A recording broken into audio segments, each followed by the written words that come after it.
Eh, Persiapan khusus nggak ada. Persiapan khususnya cuma satu, minta kepada Tuhan untuk memimpin kami bisa melewati dan menyelesaikan kegiatan dengan baik dan tepat. Hanya itu aja. Karena hal-hal yang kami lakukan adalah bagian daripada keseharian kami, yaitu bagaimana kita peduli sama keluarga, saudara.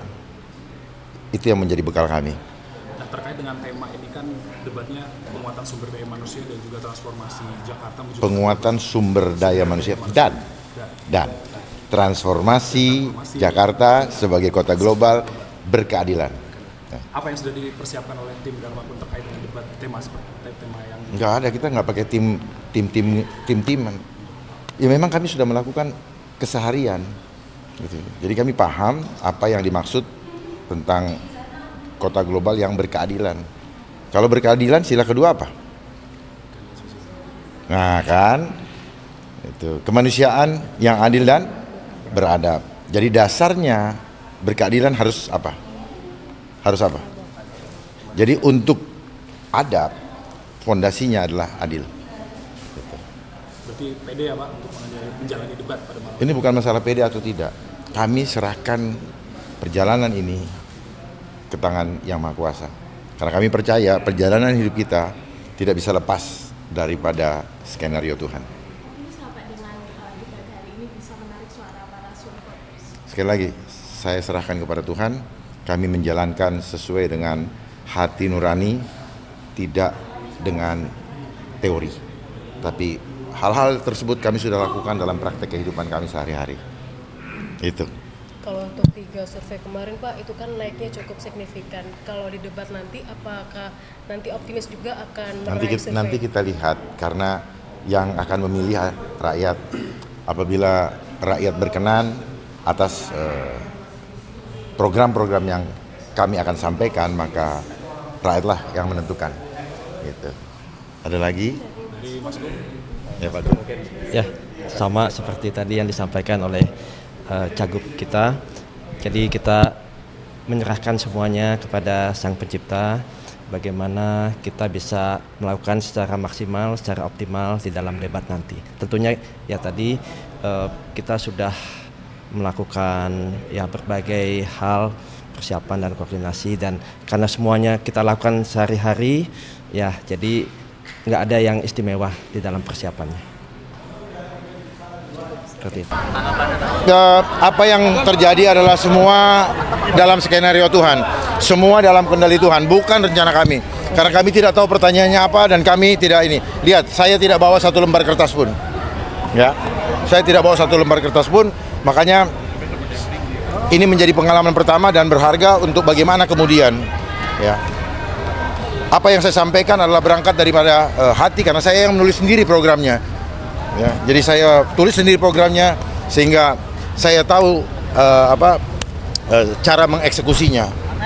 Bukan retorika, bukan teori. Bapak tadi terkait adab, Pak. Ini apa sih Pak poin yang ingin disampaikan sebetulnya? Adab adalah fondasi untuk menjadikan Jakarta menjadi kota global yang sejati.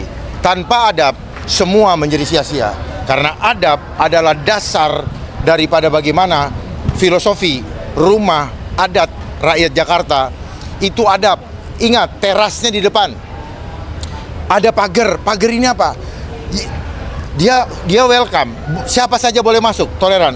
Tetapi ada pagarnya. Jati diri jangan sampai dirusak karena ada tamu datang. Jangan kita terpengaruh oleh tamunya. Tetapi kita harus tetap mempertahankan jati diri kita. Adab dijaga. Dia welcome. Ada balai, tempat tidur. Ada juga Dan uniknya rumah adat rakyat Jakarta itu adalah apa? Tidak ada kamar mandinya. Kamar mandinya terpisah dengan rumah utamanya. Karena apa makna yang terkandung? Mandi, membersihkan yang kotor tidak boleh dibawa ke dalam rumah sampai bersih dulu. Oleh sebab itu, adab itu penting. Lihat ke belakang. Adab orang rakyat Jakarta harusnya seperti itu. Kembalilah ke fitrah kita. Pak tadi sempat menyinggung Pak Trump sebagai presiden gitu ya Pak? Ya kan doain orang kan nggak apa-apa, iya kan, pahala. Karena kami sudah lama berhubungan dan kami suka komunikasi dan beliau banyak memberikan masukan-masukan ketika kami masih di kepolisian. Pak tadi sempat menyinggung tentang pandemi yang ada infiltrasi. Bukan saya yang menyinggung loh, saya dipertanyakan. Ya. Apakah melihat permasalahan perkotaan di Jakarta juga ada sangkutannya dan itu Pak? Siap-siap. Apakah masih mau ada pandemi?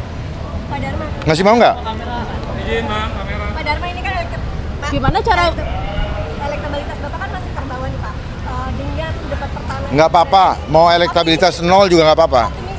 Nggak, saya serahkan kepada rakyat. Karena saya ngerti apa namanya revolusi industri. Semua permainan data itu menjadi industri. Ya, ngerti nggak industri? Demonetize. Ya, karena orang terbiasa mau bekerja kalau ada apa?